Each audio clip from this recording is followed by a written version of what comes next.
નામ કેમ નથી? અને ઘણા લોકો ત્યાં રામ નામ લેવામાં બંધ કરાવે છે.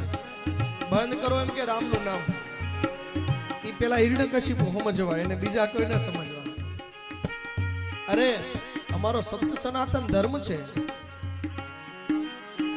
અમે હિન્દુ છીએ. અમારો ઈષ્ટદેવ છે રામ. અરે અમારો ભગવાન શિવ પણ શ્રી રામજીનો જપ કરે છે.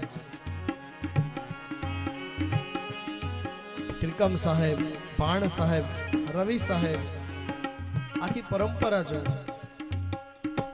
કબીર સાહેબ જો, રામજીના દોહા ચોપાઈ બોલી બોલી જગતને સુધાર્યું છે. સુધારવાનું કામ કરવા માટે તો આવે છે, અવતાર લે છે, અને એના પથ ઉપર આપણે ચાલીએ પાછા. અહીંયા બાપાના બધા દર્શન થાય છે. આપણે જોવા 6 ચિત્ર મૂક્યા છે, એમાં આખું જીવન ચરિત્ર